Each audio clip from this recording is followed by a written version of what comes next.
Hi guys, so just doing a video on the recent BTC scalp I took. I put a thread up on Twitter yesterday detailing how it went and got some positive feedback, so wanted to put it in video format for those of you not on Twitter. So this is where we were Wednesday the 18th, a couple of days ago. You know, we've been grinding up for 4 days in this sort of gently climbing upwards style that a lot of people were dubbing vertical accumulation. And you can see we didn't really have any clear attack of any of the lows as this was being built up apart from here, okay? You can see these equal lows got taken out right here at the 2665 level. But apart from that, longs have had a very easy ride this whole run up, okay? All of these longs have been untouched and unswept, meaning anyone longing in this area can very easily just place a hard market stop at their recent low and have an easy ride up, okay? Now I'm just going to place some annotations on the chart. So first we have this key low here at the 2551 level. Now this was a particularly interesting level for us to take out, and why? Because we also have this 15-minute order block sitting underneath it, okay? Now, if you don't know what an order block is or how to mark it, please refer to my supply, demand, breakers, and order blocks video in the technical trading analysis series. But we like these two levels and zones lining up because they give us further confluence. Again, there's another video on confluence in that series as well.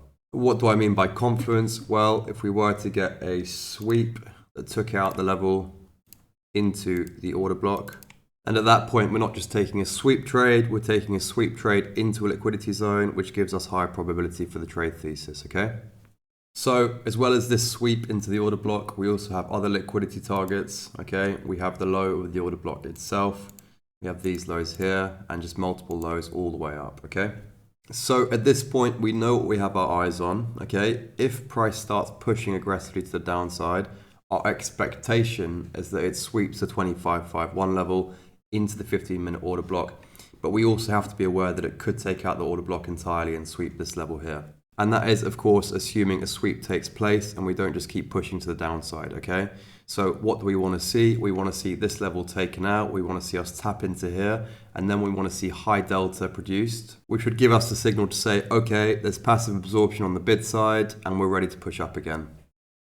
Right, so what happened next? We pushed up again. Now, I want to be very candid here. I really did want to take a short up in this region. What I was looking for was a local sweep, okay? A sweep of the 21,647 level. I wanted us to push up higher than we did. I wanted to see high positive delta in this area, close back underneath, and then that would have been my signal to take the short. Targeting, of course, the 2551 level and the 15-minute order block below.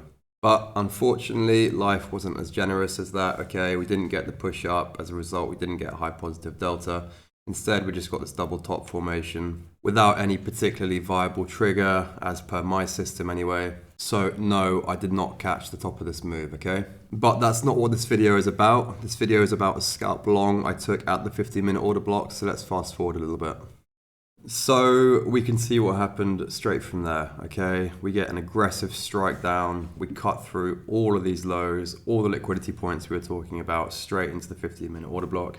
Now, obviously, incredibly frustrating. You know, you're seeing this build up of liquidity. You're planning your trade for nearly a week and you don't quite see the right data to pull the trigger, okay? But you see it move in action and obviously you're sidelined from the trade. Now, I want you to know, guys, in trading, this sort of thing does happen, okay? So essentially, the mode you should be in when you miss an op is not looking back in hindsight, okay? You're looking forward for the next trade, not handling the situation emotionally, but dealing with the situation in a calm and pragmatic manner and setting yourself up for the next trade op, okay? So we've tapped into the 15-minute order block and we are looking at the 15-minute chart at the moment, but I want to dial down to the 1 minute, okay? Because the 1 minute was where I executed the scalp. Now, I'm always looking at higher time frame pictures. Of course, the 15 minute isn't particularly a higher time frame, but I'm looking at, you know, the 15 minute, the hourly, the 4 hour, the daily, etc. But I'm using the lower time frames, such as the 5 and the 1 minute, to execute my trades. Now, if you haven't picked this up already from some of my previous videos, that is really some alpha I do want to share with you guys, okay? You should always be using the higher time frames as the thesis and rationale and logic for your trade ideas, but then using the lower time frames to really tighten up your entries and snipe the best executions.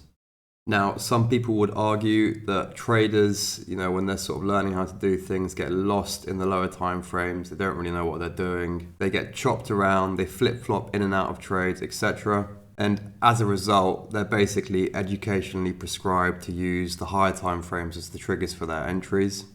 Now, this has never been something I've advocated for new traders, okay? I always think you should use the higher time frame as your sort of rationale and thesis, and then use the lower time frame as entries. Because essentially, everyone wants to be at the top of the game, right? Why practice something and set a practice in stone, which is essentially setting you up for good with a, suboptimal low R system? My advice would be always use lower time frame for sniping the best entries. And as you begin to sort of experiment and get familiar with this style, just use small size, guys, okay? Just use baby accounts, paper trade it, whatever it is, okay? But it's much better to, sort of practice something and put all the time and effort into learning a much tighter and more profitable system than, get in the habit of using a trading style that uses the higher time frames for the rationale and the trigger, which, sure, if that's what you want to do, then go for it. But as an educator, my goal is to help you improve and tighten up your game as much as possible. So that's not something I'd particularly be advocating. Right, so now down to the 1 minute time frame. We can see that 15-minute price action now broken down clearly into lower time frame candles. And we can see that since this point here, around the sort of 21K mark, we actually have a running divergence across both the RSI and the Awesome Oscillator. Like so. And we have this bang into our 15-minute order block. What we also have is a triple drive structure, okay? We have the first point, second point, and third point there. And we know that this price action pattern is typically what we want to see for tops or bottoms, regardless of what time frame it's on, okay? We can see triple drives across many time frames, and they all hold merit in their own regard. Now, another caveat, as we swept this 2551 level and made this 1 minute close, okay, we still basically had this first leg of the divergence that was locking itself in. As we started pushing up, I did take entry here, okay? So this was, this trade basically played out on the second attempt.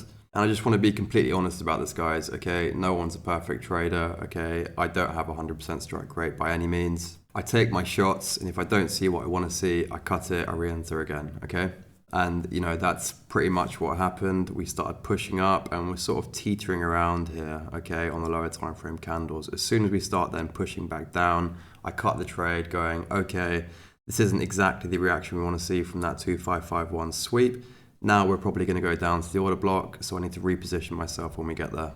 And of course we did, okay? And at that point, we've tapped into the 15-minute order block. We've now got a triple drive structure. We had that sort of confluence we were talking about at the beginning of the video. It's not just a sweep, it's a sweep then into the order block. We've also got running divergences across both the RSI and the AO. And at this point in time, the trade's looking much, much nicer, even than it did at this point here, okay? So when I took entry down here, I did so with even more size than I did during this trade. Why? Because we've now got a more confluence scalp. Therefore, the grading for the trade has gone up, and I simply want a bigger position in this trade, okay? Now, I just wanted to have a look at the delta dynamics, okay? We can see the 1 minute price action here on the aggregated BTC delta chart.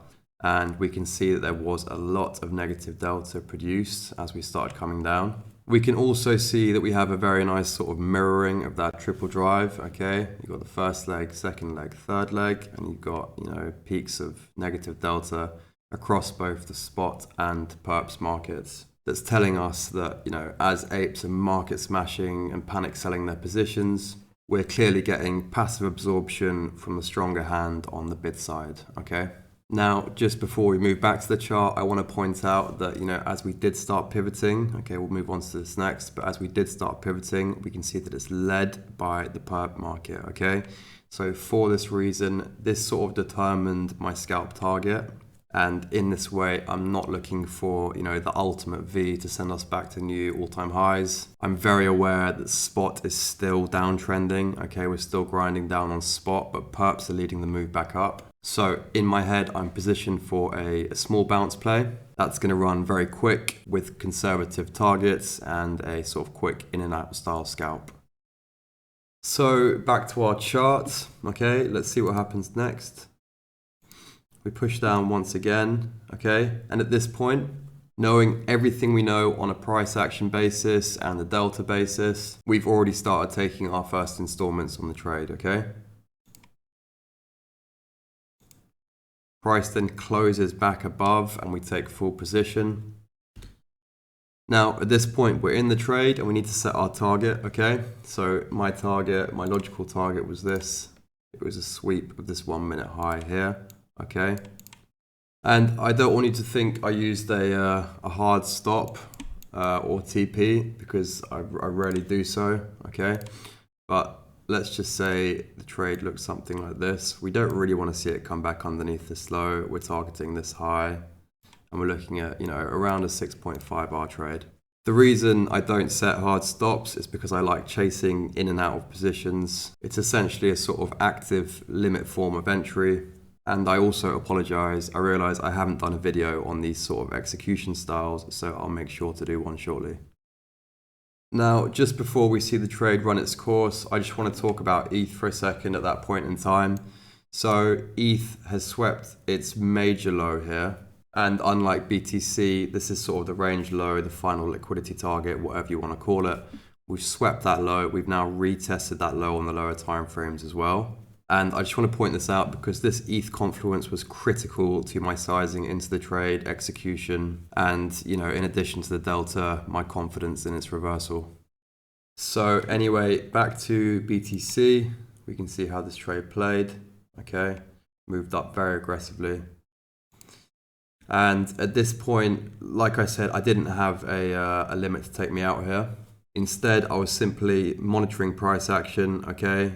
Now, the reason I didn't have a limit here, despite perps leading this move, is that the sort of spot v perp dynamic isn't 100% reliable, okay? So there was always a chance, basically, this could have pulled, you know, a huge V, taken us up slightly higher into the sort of 21,300s region, and maybe even sort of take out this high. You know, anything's possible, and especially when we're seeing such violently aggressive and volatile moves. But that's not what happened, of course. What happened is we did take out this high, we closed back underneath, and I basically just chased out of the position here, okay?